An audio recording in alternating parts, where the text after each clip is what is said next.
Balik Pulau. Ya, terima kasih kerana memberi peluang Balik Pulau untuk membahas cadangan meminda Akta Profesi Undang-Undang 1976. Saya melihat cadangan undang-undang ini ialah satu cadangan yang sebenarnya menunjukkan gambaran dasar kerajaan kita pada hari ini di dalam menyantuni kerangka undang-undang antarabangsa, contohnya WTO. Kerana GATT itu saya rasa salah satu tuntutan. Tetapi di sini ialah satu keputusan yang saya rasa yang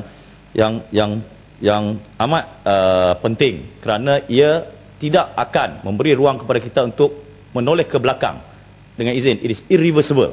Kalau keputusan hari ini kita memandang remeh. Apa yang saya masukkan di sini ialah seingat saya ialah diskusi mengenai revitalisasi perkhidmatan. Ini ialah satu tuntutan GATT yang saya kata seawal saya ingat mungkin 10 tahun yang lalu. Tetapi barang diingat, kerana isu undang-undang yang kita sama-sama faham, seperti yang ditimbulkan semalam oleh rakan saya daripada Puchong, ada isu yang amat dekat dengan sanubari rakyat Malaysia. Contohnya macam isu semalam ditimbulkan, kenapa tidak diliberalisasikan di antara pengamal undang-undang di Semenanjung dan juga pengamal undang-undang di Sabah dan Sarawak. Itu saya rasa satu isu yang sebenarnya perlukan satu jawapan kerajaan hari ini, dan saya rasa perkara ini juga bukan perkara baru. Tetapi yang saya mahu Menteri memberi jawapan dewan ini, di mana perkara ini telah berganjak ke tahap mana sekarang?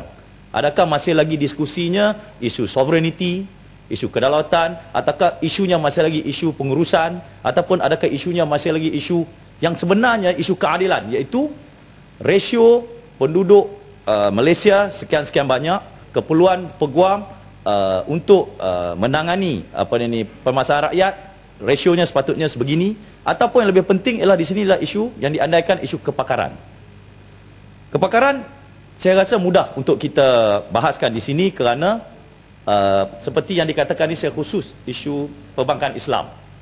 Tetapi seingat saya, Malaysia ialah peneraju perbankan Islam, bukan negeri lain.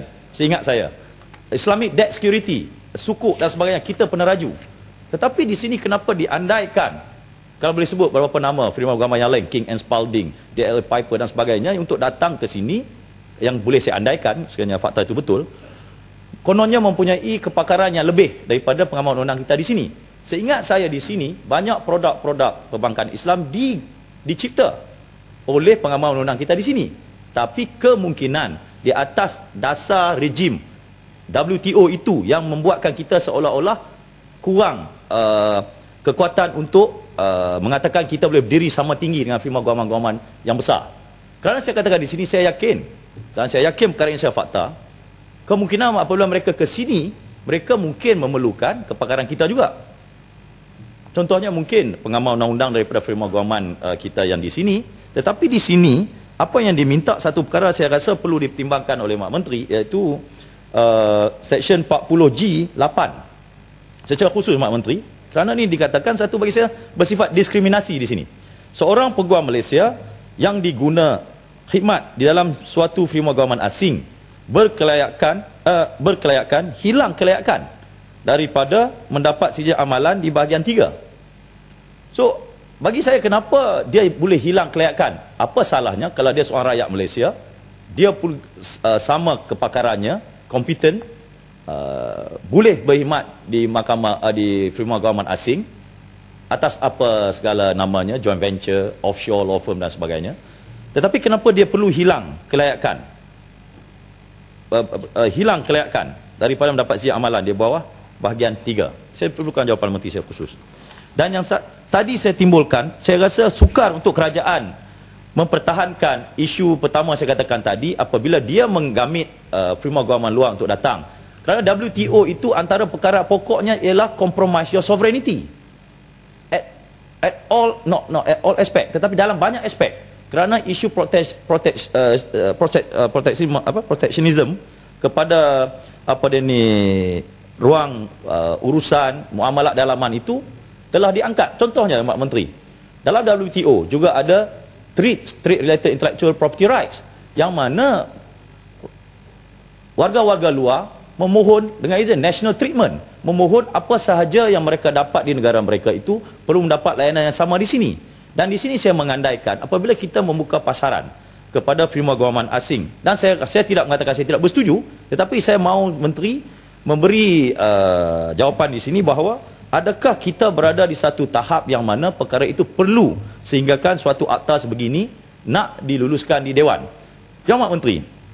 Menteri tahu kerana bayangkan kenapa tidak perkara yang semudah Vikil Liu Engko, Yusmadi Engko, Semenanjung bercantum dahulu daripada Sabah dengan di Kuala Lumpur. Itu tidak boleh berlaku. Tetapi kita mengandaikan seperti dalam ini kononnya firma guaman Malaysia dan firma guaman asing boleh melakukan itu. Jadi di mana kita nak di sana kita boleh bagi jawapan, keperluannya kepakaran, keperluannya pelbagai. Dan saya mengatakan, saya tahu ramai rakan-rakan daripada Sabah Sarawak pun ramai peguam yang hebat. Dan saya rasa di sini pun ada peguam yang boleh, saya kata, memberi value add saya kata, tidak satu perkara yang redundant. Tetapi ianya tidak menampakkan komitmen kerajaan. Adakah ianya atas alasan politik? Kerana itu saya mengatakan Mak Menteri, kita boleh melihat naskah undang-undang ini dari segi dua sisi. Secara dasarnya. Secara dasarnya ialah kita boleh tengok dari sisi ekonomi, keperluan negara. Itu saya boleh terima. Tetapi dari sisi politiknya kita lemah.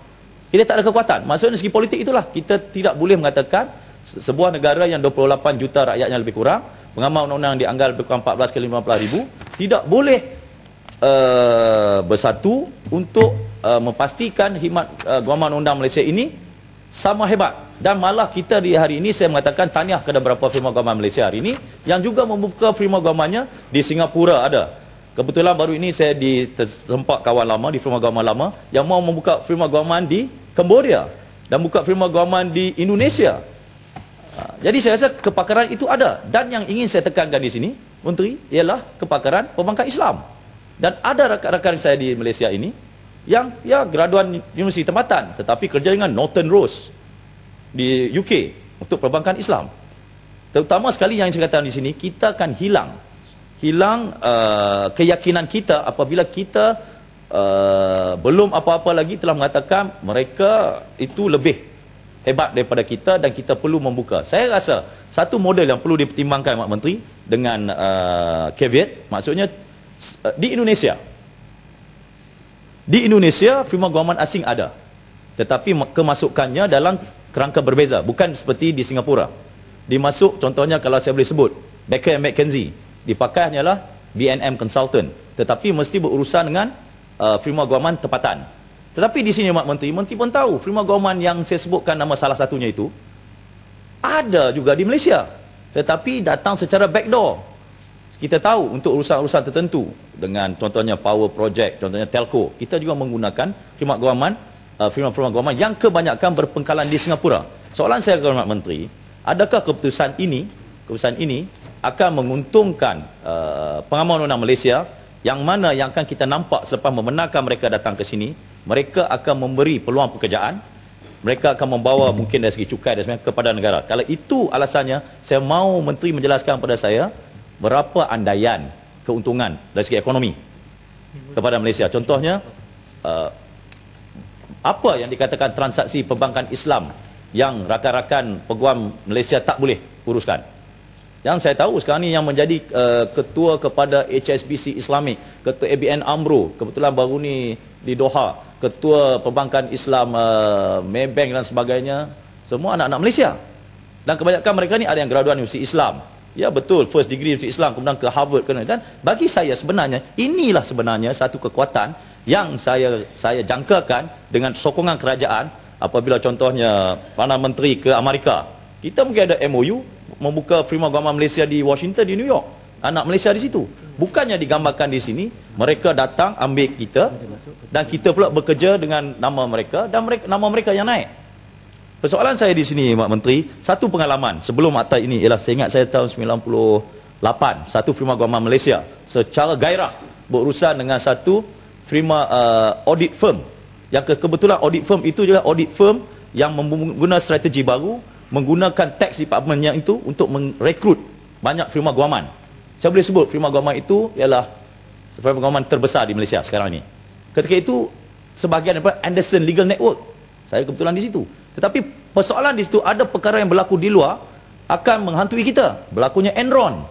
Jadi timbullah isu bagaimana sebenarnya Anderson ini yang juga penasihat undang-undang, penasihat teks kepada Enron ini merupakan satu badan institusi profesional yang tidak beretika. Jadi secara automatik diasosiasikanlah syarikat guaman Malaysia ini dengan Anderson ini. Tapi kesilapan ini kita perlu belajar. Contohnya, kalau Yang Menteri tengok di Indonesia, ada syarikat guaman paling besar di Indonesia, saya tak boleh sebut nama. Mula-mula dengan syarikat guaman ini. Kemudian tidak ada sefahaman. Kemudian tukar lagi. Seolah menjadi macam satu kita makan Baker McKenzie jadi Baker McChicken. Jadi macam franchising.